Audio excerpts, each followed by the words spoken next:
এই দেখেন আপুরা, আমার জুয়েলারি বক্স আমি সাজায় ফেলছি। এইভাবে করে রাখলাম, প্যাকেটের থেকে ছুটায় রাখলাম, এইভাবেই বাংলাদেশে নিয়ে যাব। আমার কাছে দুলগুলো এত ভালো লাগতেছে, দেখেন এই দুলটা অনেক বেশি ভালো লাগতেছে, একদম ইউনিক। একদম পাথরগুলো অনেক সুন্দর গ্লিজ দিচ্ছে, মানে প্রাইস অনুযায়ী এটা কোয়ালিটি অনেক ভালো। আর এখানে আবার অনেক কিছু আছে। তো একটা ছুরি এখানে রেখে দেই।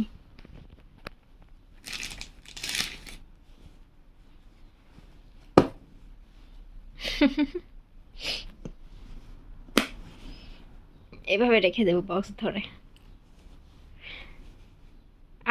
আমি অনেক শৌখিন মানুষ, আমার শখের জিনিস কিনতে ভালো লাগে, বুঝছেন? কিনা কিনা সাজায় রাখতে ভালো লাগে, পরি বা না পরি।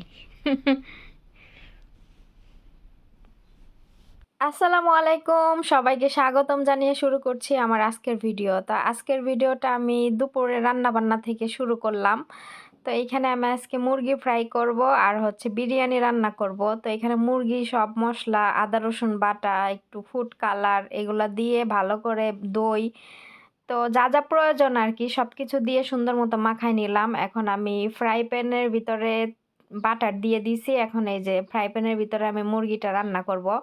ওই ফ্রাই এয়ারে রান্না করি না, কারণ ফ্রাই এয়ারে দিলে মাংসটা দেখা যাচ্ছে শক্ত হয়ে যায় একটু বেশি, আর কম দিলে কালার হয় না, আবার বেশি হইলে একটু শক্ত হয়ে যায়। তো ওইটা আবার আমার কফিলে পছন্দ করে না, এই জন্য আমি আর ওইটাতে করা হইলো না। এই চুলার মধ্যেই আস্তে আস্তে জাল দিয়ে করব।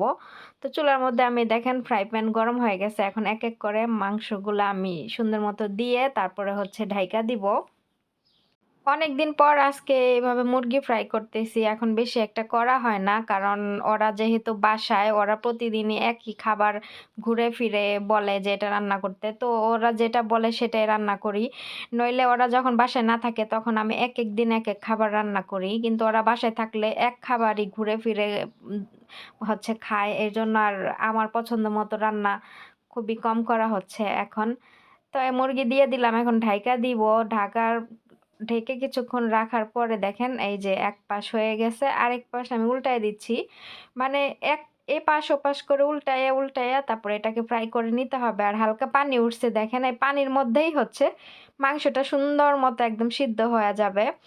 তো আমি জালটা মিডিয়াম করে রেখে দিছি যাতে করে ভালো মতো সিদ্ধ হয়। আর মাংস সিদ্ধ না হলে ভালো মতো তো ওরা আবার হচ্ছে পরে রাগারাগি করবে যে মাংস কম সিদ্ধ ওরা খায় না, একদম নরম মাংস খায়, যে হাত দিলে ছুটে যাবে এরকম।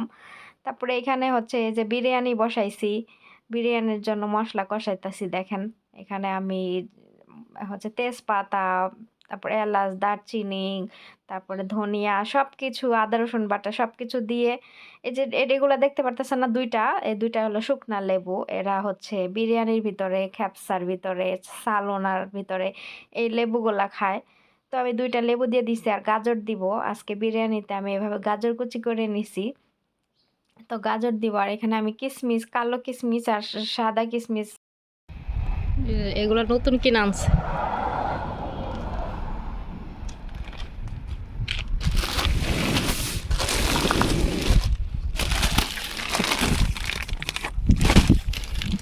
বালিশ, দুইটা বালিশ আর ফরাস।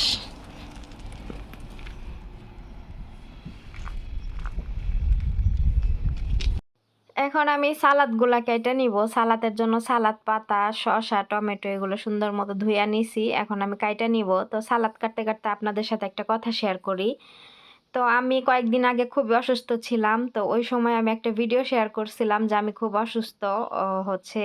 তারপর আমার এই অসুস্থ টাইমে কাজ করতে হচ্ছে, আর যখন অসুস্থ থাকি তখন দেখা যাচ্ছে আরো বেশি কাজ পড়ে যায়। এমনি কিন্তু মাঝে মাঝে রান্না বান্না থাকে না বিকেলের। তো হচ্ছে আবার যেদিন যখন অসুস্থ থাকি তখন কিন্তু প্রতিদিনই রান্না করতে হয়। এইরকম একটা ভিডিও আমি শেয়ার করেছি, সেখানে একজনে কমেন্ট করছে। সেখানে সবাই আমার ভিডিওতে আলহামদুলিল্লাহ সবাই অনেক পজিটিভ কমেন্ট করে। অনেক আপুরা অনেক পজিটিভ মাইন্ডের, যারা আমার ভিডিও দেখে আপুরা হচ্ছে অনেক পজিটিভ মাইন্ডের এবং অনেক ভালো ফ্যামিলি। তাদের কমেন্টের ধরন দেখলে বোঝা যায় ঠিক আছে, যারা ভদ্র ফ্যামিলি তাদের হচ্ছে মানুষের হচ্ছে কমেন্ট বক্সে গিয়ে তারা কোনো চুলকানিমূলক কমেন্ট করে না। তাদের কমেন্টের ধরন দেখলেই বোঝা যায় যে তারা অনেক ভালো ফ্যামিলির এবং কি তাদের ফ্যামিলি ব্যাকগ্রাউন্ড খুবই ভালো। তো ওখানে তারপরও একটা প্ল্যাটফর্মে কাজ করতে গেলে দেখা যাচ্ছে পজিটিভ নেগেটিভ দুইটা মাইন্ডেরই লোক থাকে। তো ওই নেগেটিভ মাইন্ডের যারা তারা হচ্ছে নেগেটিভ কমেন্টই করবে, এটাই স্বাভাবিক। তো সেখানে আমাকে একজন কমেন্ট করছে যে আপনি এত অসুস্থ তারপর আপনি ভিডিও করতেছেন, ভিডিও করা তো আর আপনার বন্ধ করেন নাই, মানে এইরকম ভাবে একটা খোঁচা মেরে কমেন্ট করছে। এখন আমি তার কমেন্টের রিপ্লাই হচ্ছে লিখে বলা সম্ভব না, এই জন্য ভিডিওর মাধ্যমে আমি রিপ্লাইটা দিয়ে দিচ্ছি। আপনি যখন একটা সংসার হচ্ছে তৈরি করবেন, একটা সংসারে যাবেন, তো এই সংসারটা কিন্তু আপনি নিজের মতো করে সাজাবেন। তো যখন আপনি নিজে ওই সংসারটার প্রতি আপনি যখন গাফিলতি শুরু করবেন, মন না দিবেন, তখন কিন্তু আপনার ওই সংসারটা সেই আগের মতো থাকবে না। ঠিক আছে, তো আস্তে আস্তে সংসারটা কিন্তু ডাউন হয়ে যাবে, এমনকি আপনার আয়ত্তের বাহিরে চলে যাবে। তো সেম এই প্ল্যাটফর্মে হচ্ছে কাজ করলে হচ্ছে অনেক সময় দেখা যাচ্ছে যে আমি এই পর্যন্ত এই চ্যানেলটা অনেক কষ্ট করে এই পর্যন্ত নিয়ে আসছি। তো 100, 200, 50টা, 150 ভিউয়ের থেকে আমি আজকে দেখা যাচ্ছে 2000, 5000, 1 লাখের উপরেও আমার ভিডিওতে ভিউ চলে আসে। তো আমি খুবই পরিশ্রম করে কষ্ট করে নিয়মিত এখানে ভিডিও আপলোড করে অ্যাক্টিভ থেকে আমি আমার চ্যানেলটা এ পর্যন্ত নিয়ে আসছি। ঠিক আছে, তো একদিন যদি এই চ্যানেলে ভিডিও আপলোড না করা হয় তাহলে ওই চ্যানেলটা অনেক রিচ কমে যাবে, চ্যানেলটা ডাউন হয়ে যাবে। ইউটিউব থেকে নিজেই হচ্ছে আমার চ্যানেলে রিচ কমায় দিবে, এমনকি ভিউ কমায় দিবে, ডাউন হয়ে যাবে চ্যানেলটা। তো আমি এজন্যই যতই অসুস্থ হই না কেন আমি চেষ্টা করি যে নিয়মিত ভিডিও আপলোড করার জন্য। আর ভিডিও তো আগের থেকেই করা থাকে, যখন আমি হচ্ছে পরে আর কি অনেক ভিডিওতে দেখা যাচ্ছে ভয়েস ওভার দিতে হয় তখন আর কি দেই। তো যারা সোশ্যাল মিডিয়াতে কাজ করে তারা কিন্তু হচ্ছে জানে যে কি করতে হয়। এই আপনি যে কথাটা কমেন্ট করছেন সেই কথাটা কিন্তু আমিও আগে মানুষকে বলতাম। যখন আমি ভিডিও না বানাইতাম তখন আমিও ভাবতাম যে এত অসুস্থ নিয়ে মানুষ কেন ভিডিও বানায়, অন্য ব্লগারদের ভিডিও আমি দেখে। তো এখন আমি যে ভিডিও বানাই এখন আমি নিজে বুঝি আসলে তারা কেন এই অসুস্থ অবস্থায় ভিডিও আপলোড করে। কারণ একটা চ্যানেল এত কষ্ট করে যদি এই পর্যন্ত আনে, তখন ওই চ্যানেলটাকে যদি একদিন 2 দিন ভিডিও আপলোড করা মিস করে তাহলে ওই চ্যানেলটার রিচ এমনিতেই কমে যায়, চ্যানেলটা ডাউন হয়ে যায়। তো আশা করি আপনি আপনার উত্তর পেয়ে গেছেন। এগুলোরে কয় হচ্ছে ক্যালামেন্টিনা এই দেশে, সান্ত্রা বলে, ক্যালামেন্টিনা বলে। আমাদের দেশে এগুলোর এই কমলা বলে, তাই না? এই আপেল এগুলো ফয়সালের, মালটা এটারে বলে ওরা পর্তুগাল, আর আমরা বলি মালটা আমাদের দেশে, তাই না? এই হচ্ছে ফ্রিজ।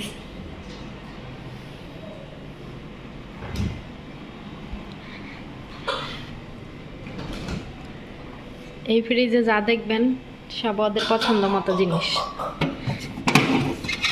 দেখেন, এটা হচ্ছে এই যে কেরি, এটা দিয়া সকালে স্যান্ডউইচ খায়। এগুলো ওদের পছন্দ, এগুলো আমি খাই না। তারপরে এই যে এই দই, টক দই আমি যদি মাঝে মাঝে খাই একটু চিনি মিশাই খাই, তাছাড়া আমি ধরিও না। এই যে সবজি ফল এগুলা।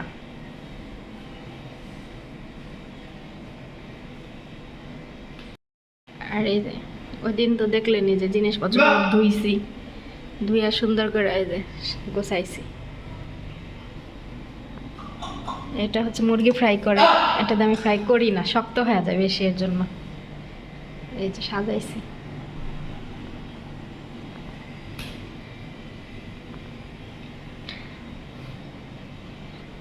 আর এই যে প্রেসার কুকার এখানে রাখলাম ব্যবহার করলে যাতে তাড়াতাড়ি ব্যবহার করতে পারে, আগে ওইখানে রাখছিলাম।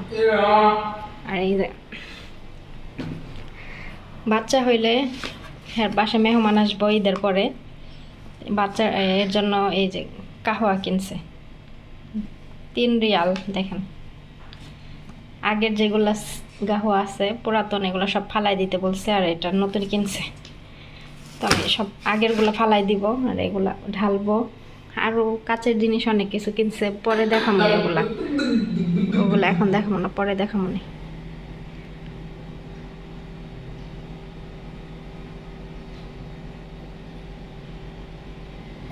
আমার বিরিয়ানি রান্না প্রায় হয়ে গেছে। দেখেন আমি এখানে ফুড কালার কিশমিশ এগুলো দিয়ে দমে বসে রাখছিলাম। তো এই যে হয়ে গেছে, পানিও শুকাই গেছে। এখন সুন্দর মতো একটু লাড়াচাড়া দিয়ে নিব, ভালো মতো মিক্স করে নিব, তাহলে হয়ে যাবে। আর এটার তো মনে হচ্ছে এই চালটা আমার কফিলে আনছে পুরান চাল। এই চালে দেখা যাচ্ছে চাল পানি কম হইলে একটু চাল চাল থাকে, ভাত ঝরঝরা হয়। আর ম্যাডামে আবার এত ঝরঝরা ভাত পছন্দ করে না, সে একটু নরম নরম ভাত পছন্দ করে।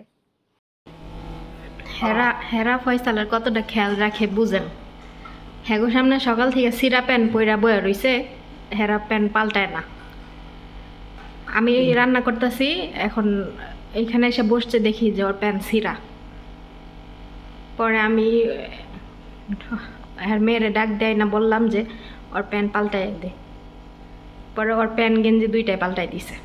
তাহলে বুঝেন হেরা হ্যাগো পোল্লাপানের প্রতি কত দায়িত্বশীল। সকাল থেকে বসে রয়েছে পোল্লা হ্যার সামনে সিরা প্যান্ডা হ্যাঁ দেখে নাই, কতটা দায়িত্বশীল দেখেন। এত বড় পোলা ও সিরা প্যান্ট পরে সবার সামনে বয়ে রয়েছে, ও হেরা দেখে নাই। কি একটা অবস্থা দেখেন, হেরা বললে আবার পোলা পানের প্রতি দায়িত্বশীল।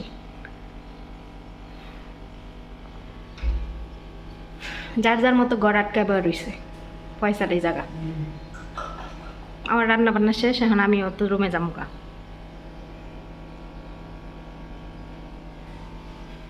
তো রান্না বান্না সব শেষ করলাম, এখন বিরিয়ানি হটপটে বেড়ে দিছি। এখন মুরগির মাংসগুলো এক এক করে উপরে সাজায় দিব, তাহলে আজকের মতো রান্না বান্না একদম শেষ হয়ে যাবে। তো আজকের ভিডিও কার কাছে কেমন লাগছে অবশ্যই সবাই কমেন্ট করবেন। আর হচ্ছে আপনারা কে কোথা থেকে দেখছেন সেটাও কমেন্ট করবেন। আর ভালো লাগলে চ্যানেলটা সাবস্ক্রাইব করবেন, আর লাইক কমেন্ট শেয়ার করবেন। তো আজকের ভিডিও হচ্ছে রেখে দিব, আবার দেখা হবে নেক্সট কোনো ভিডিওতে ইনশাআল্লাহ। সেই পর্যন্ত সবাই ভালো থাকবেন, সুস্থ থাকবেন। আর ফয়সালকে দেখেন, আপনারা ফয়সালের জন্য দোয়া করবেন। ফয়সাল অনেক হ্যাপি আছে, কারণ রান্না বান্না শেষ করছি। তো এই জন্য ফয়সাল অনেক হ্যাপি, মানে আমি রান্নাঘরে থাকলেই ও হ্যাপি। কারণ ও খাবার খেতে অনেক পছন্দ করে, তো এর জন্য রান্নাঘরে যতক্ষণ আমি থাকি রান্না বান্না করি অনেক খুশি হয়। আর রান্না শেষ হইলে তখন আরও বেশি খুশি হয়। তো সবাই ভালো থাকবেন, সুস্থ থাকবেন। আল্লাহ হাফেজ।